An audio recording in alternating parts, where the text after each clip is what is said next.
Hi friends, it's Lauren Taylor. Thanks for joining me back in my craft room. Today is our oh so inspired collaboration hop where a bunch of my crafty friends and I are hopping here on YouTube using the same inspiration piece.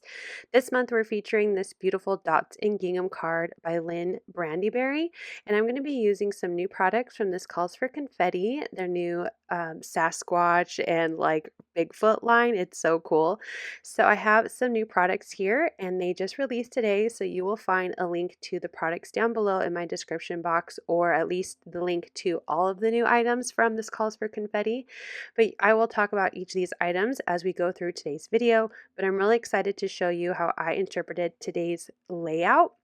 I really loved the kind of design of the four pieces of paper on the background of the card. So I've done some paper cutting and die cutting to help me create a fun scene that kind of replicates that card from Lynn's original card.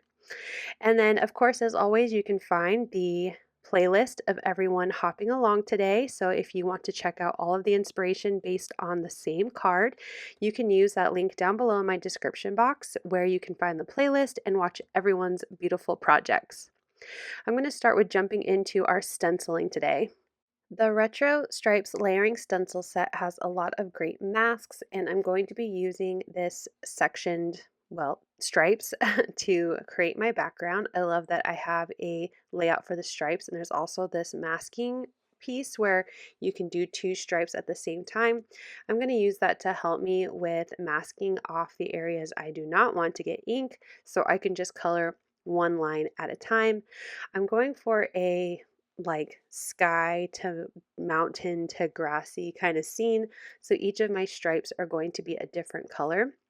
I have 3 shades of blue, 2 shades of kind of more of a like limey brownishy green color, and then a brown. So these are Pinkfresh Studios. I have all of the smaller ink cubes, but I will link down below the colors that I used. So my lightest color is the Summer Shower. It's a very nice pale blue, perfect for a sky. So I'm just adding the ink with a brush onto that one stripe, which will be the lowest of the 3 blue stripes that I'm going to color. And then since I'm going to be using another shade of the same color blue, I'm just going to move my stencil up so I can color in the stripe that is the next color in the line of these blues. All 3 of these are from the same color shade from Pinkfresh Studio. So the second color is Seaside, and I'll go ahead and add that to the middle blue. The darkest color is Storm, and it's going to be the very top of my sky. What I think would be kind of the mountain layer is Warm Buff, and then the very bottom green, the lighter green, oh, I'm sorry, the darker green is Spanish Moss, and then the lighter green, which was closest to the brown, is Bay Leaf. And in between where I changed colors on my stencils, when I went from blue to brown and brown to green, I did just wipe my stencil off so I didn't get any of the colors that I was previously coloring with into a different colored section. Here you can see how I'm taking today's design as my inspiration. I just really like how she created that kind of patterny paper look with the 4 different sections. So I used that for my card today as the inspiration. Now that I have my scene kind of put together, again, I have the die cuts, and that is from the stenciled, or not stenciled, the Forest Landscape Silhouette die set. Now I'm going to move into stamping. So I'm going to stamp this funny little Sasquatch. I think his face is so cute. And I want to stamp him in a dark brown ink, but my VersaFine is not alcohol marker friendly. So I'm going to start with a brown alcohol marker friendly ink so I can grab some Olo markers and some Ohuhu art markers to color in my Sasquatch. Now today is a hop and I don't want to keep you here too long, so I'm just going to quickly jump through my coloring. I did very basic 2 shades for each area of my Sasquatch. So I'm starting with a darker brown, 2 different colors to color in the more furry part of my Bigfoot. And then from the more skin part, like his feet and hands and face, I'm using a more paler peach color to color in the skin part of his face and hands and feet. So I did have a darker shade, and then I went in with a lighter shade to blend that all out. And then I thought it would be fun to bring in some purple to be the eyelids. So I'm gonna start with a purple color and then bring in kind of an orangey skin tone color to just kind of orangey them up a little. Now that I'm happy with my coloring, I'm going to put it right back into my Misty and make sure I get my paper all lined up. And then I'll grab that VersaFine Clair and I will ink up my stamp and stamp on top. So I get that nice bold brown ink outline that I can't normally use with my alcohol markers because of my Misty. I can stamp and darken up that outline. I'm also going to stamp my Sentiment Believe in the same brown ink. I love that there is a coordinating die from the new Sentimental Sasquatch stamp set, so it'll be really fun to die cut both of those out. So I'll go ahead and pull out my images and my sentiment, and I'll use the coordinating die off camera to cut them out, and then we will finally move into assembling our card. So I have all of my card pieces, my A2 card base, my sentiment, and my cute little guy here. I'm going to use a white gel pen just to add to color anywhere where I went out of the lines. I added a few highlights with the white gel pen, and then I even brought back in my alcohol markers to do a little bit of stippling just to give some fun cartoonish texture to this guy. Now I'm going to start with creating my scene on my stenciled stripe paper or background that I made.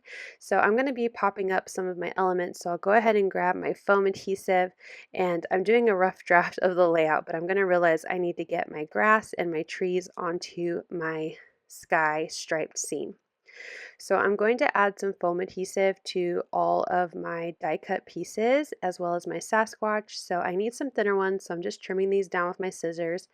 And I'm just going to add foam adhesive on the bottom of this grass, and I'll use my little pickup tool to peel off the backing of all of that foam adhesive. And I'll go ahead and add my grass to the very bottom of this panel. I'm going to grab some sharp scissors to cut off the edges of the grass where it goes past my panel because I just want my scene on this retro striped stenciled background. Next, I'm going to add the taller, more bare looking tree, and because there's not a lot of room for foam adhesive on the back, I'm just going to add my liquid adhesive and just glue that right to the background. So I'll go ahead and cover the tree and all the branches with glue, and then I'm just going to slide it in behind the grass and put it into my scene of my card.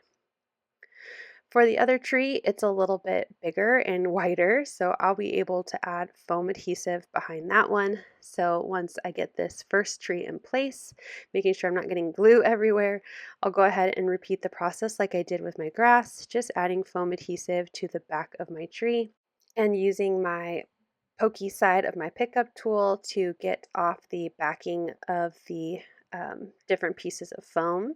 And then I will go ahead and repeat that process like I did with my other tree. I'm just going to slide it behind that grass and get it into my scene.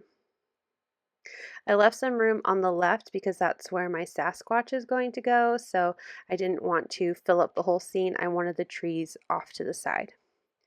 Now I'm going to take all four of my pieces and get a rough idea of the spacings. I did trim my pieces to be 1 inch wide. So this piece that I'm adhering now is 1 inch by 4¼ and I'm using some repositionable tape. Now this will be permanent after a few minutes, but it's repositionable just for a bit, so in case I don't get my spacing correct, I have a little extra time to pick up my paper and move it if I need to. This little square is 1 inch by 1 inch. The next piece is 1 inch by 3 inches. And finally, my large stenciled pattern is 4¼ inches by 3 inches. So there's a little bit of spacing around all of the pieces as well as all four sides of my card. You could see it was a little crooked, so I can peel it off as gently as I can and get it straight again before pressing that panel into place.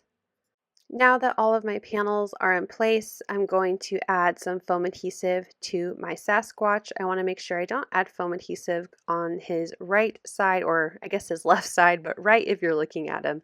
So that way it can overlap with the trees a bit. I just wanted to make sure I didn't have too much foam where his hand was going to be on the right side. So I peeled off all of the release paper from the foam and got my Sasquatch into place. Now for the Believe, I had kind of some trouble figuring out where I wanted it to go, but I really liked it in that top right-hand corner. So I'm going to pop that up as well. This is some excellent foam from This Calls for Confetti. It's nice and thin, so it doesn't add a lot of bulk to your cards, but still gives that dimension. So I'll go ahead and add that to the upper right-hand corner. And that will finish off the overall card design, but of course we got to add a little bit of confetti. So I'm going to grab my matte Cloudy Day sequin confetti, also from This Calls for Confetti, and I'm going to use the pickup side of my tool and pour some of these sequins into a tray.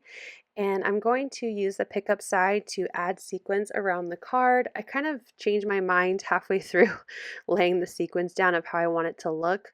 I do feel like there's kind of a diagonal on my card from the Believe down to the Sasquatch. So I'm going to line my sequence from that corner, the top right to the bottom left.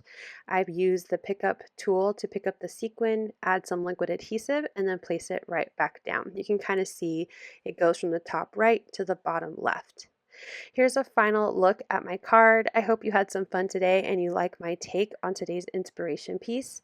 Just a reminder, you can find that playlist down below in my description box so you can hop along with us today, and I hope you check out the new collection from This Calls for Confetti. Thank you so much for watching. I hope you'll click like, and if you're new here, I hope you'll subscribe and come back. As always, you can find everything I use down below in the description box.